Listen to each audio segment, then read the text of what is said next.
Faly miarahaba isika rehetra mpanaraka tsy tapaka ny WATAWATA GASY ny tenako androany isika dia ndao ara hiresaka ny mahakasika ny akony fampielezan-kevitra ka ho resantsika amin'izany ny fampielezan-kevitra izay nataony Hajo Andrianianarivelo izay nirotsaka fidina ao sombavambahoaka ao avaradrano ao izany hoe ao Antananarivo renivohitra ao moa izany ka hita fa tena vorolanina ny vahoaka nandritra izay fidinany Hajo Andrianianarivelo fotony izay amin'ny fanaovana fampielezan-kevitra izay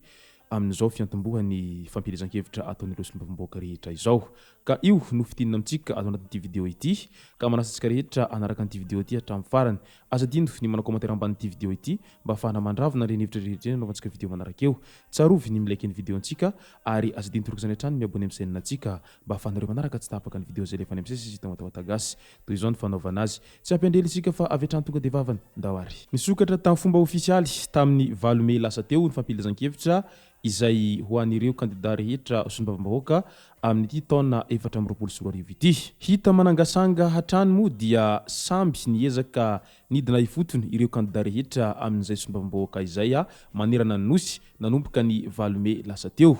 ka tsy diso anjara amin'izany ny kandida izay laharana faharoa ao amin'ny faritry ny avaradrano ao Antananarivo renivohitra ao moa izany tsy iza moa izany fa Hajo Andrianianarivelo izay kandida sombavambahoaka izay natolotry ny antoko kolektifany malagasy sady eo ihany koa moa Hajo Andrianianarivelo izay fantatsika tsara fa filoha mpitarika ny antoko MMM ka izy no solontenany izy ireo ao avaradrano ao mandritra ity fifidianana sombavambahoaka ity araka izany dia tsy Mihemotra fa Miroso ny dia ho ireo kolektifany malagasy mandritra izao fifidianana sombavambahoaka izao ary manao aintso zavatra mihitsy izy ireo mba hahatonga ny kandida izay natolotra an'izy ireo mba ho lany soa aman-tsara amin'izay mantsy mba ho maromaro ny solotenan'izy ireo ao Tsimbazaza ao raha toa ka mahazo an'izay salanisa ambony dia ambony izay ireo kandida rehetra izay natolotra an'izy ireo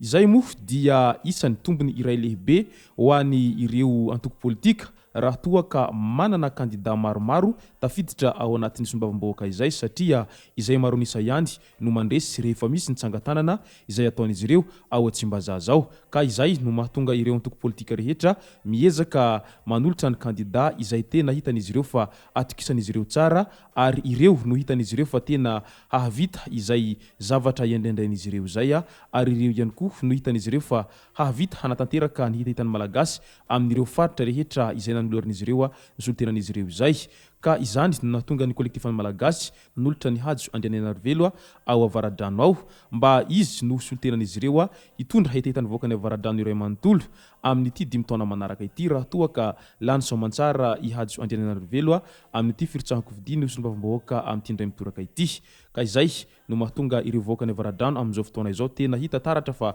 vorolanina ny vahoaka manoloana izay fampielezan-kevitra izay nataony Hajo Andrianianarivelo izay na ny ankizikely zany na ny tanora na ny be antitra dia tsy misy mikilevaleva fa samby tonga nanotrina any Hajo Andrianianarivelo avokoa satria ny fitiavana izay no zava-dehibe ary ny fitia mifamaly dia Hajo Andrianianarivelo mankatia ny voakany avaradrano ny voakany avaradrano ihany koa dia mankatia any Hajo Andrianianarivelo ka izay no ahitana tena ambiance tanteraka ny miaina ao anatin'ny fifankatiavana sy ny fitiavana mifamaly izay araka ny hita hatrany moa dia tena vorolanina ny vahoaka ao amin'ny faritry ny avaradrano ao amin'izao fotoana izao manotrina an'ity kandida izay hita fa tena mamin'izy ireo ity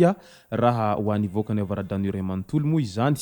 dia hita eny an-tapokandrin'ireo vahoaka hatrany moa ny hafaliana sy tsikitsiky lava izay iarahany amin'izy ireo amin'ity kandida izay natolotry ny kolektifany malagasy ao amin'ny faritry ny avaradrano ity raha atao jery todika i Hajo Andrianianarivelo dia efa olona zadra raha ary raha niresaka politika izany dia efa tsy vaovao amin'ny intsony izany ary hita fa tena olona izay efa isany nandray andraikitra lehibe sy mankadiry ary nitantana ireo andraikitra maro raha teto amin'ny tany sy ny firenena izay Hajo Andrianianarivelo izay tsy vitany filohan'ny antoko MMM ihany izy izany hoe malagasy miara-miainga eo ihany koa ny efa naha lasa ministra azy efa matetika izay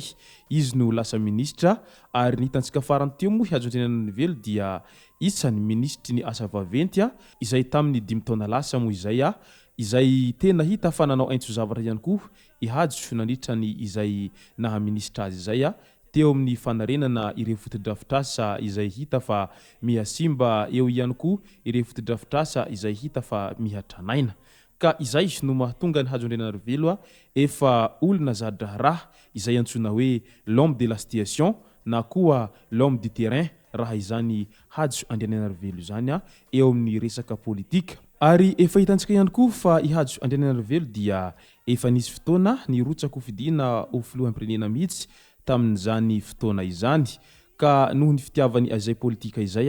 sy ny fitiavany voaka malagasy dia tsy nijanona tamin'izay izy na dia teo azany tsy fahalaniny tamin'izay filoham-pirenena izay. Ka izao izy hitany fa maharary azy ny maheno anireo voaka ny avaradrano iray manontolo mitaraina sy mitalaho amin'ny hetetan'izy ireo izay mbola tsy voampita sy tsy mipaka any amin'ny fitondrana faratampony. Ka io no nahatonga ny Hajo Andrianianarivelo nanapa-kevitra ny hirotsaka ho fidiana ho solombavam-bahoaka amin'ity indray mitoraka ity izay ao amin'io faritra avaradrano io, mba hahatonga ny hetetan'ireo vahoaka ho tonga sy ho voatatitra any amin'ny fitondrana faratampony. Ary izy ihany koa no hitany fa ahavita hisolo tena sy hisolo vava anireo vahoaka ao Tsimbazaza ao, mba hahatonga io faritra avaradrano io tsy ho mena mitaha amin'ny faritra hafa fa mba ho isany ahazo tombontsoa lehibe toy ireo faritra hafa manerana ny nosy izay efa nisitraka sy nahazo an'izay tombontsoa izay.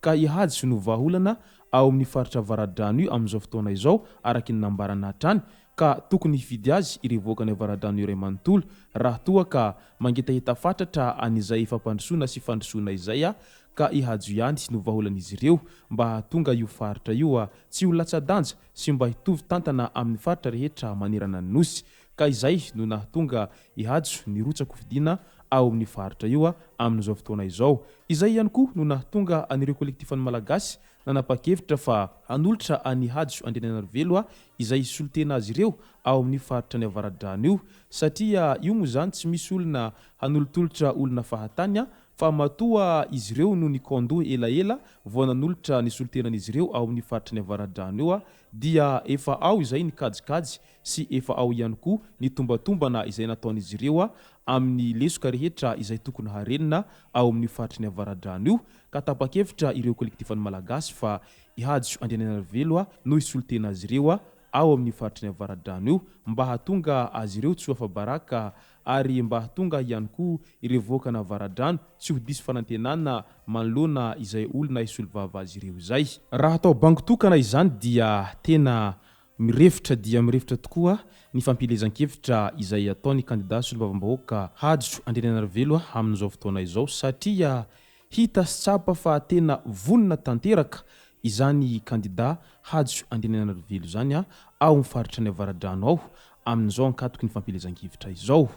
Ka izay ary ny masaka azo naroso tao anatin'ity video ity, tomboko lahy sy tomboko vavy, misaotra antsika rehetra nanaraka an'izity hatramin'ny farany. Aza dino ny manao commentaire ambanin'ity video ity mba ahafahana mandravona andreny hevitra rehetra no antsika video manaraka eo. Tsarovy ny milike ny video antsika ary aza dino toraka izany hatrany miabone amin'ny chaîne antsika mba ahafahanareo manaraka tsy tahapaka ny video izay lefa any amin'ny sisy tao WATAWATA GASY. Tomboko lahy sy tomboko vavy, mankasitraka dia mirary soa.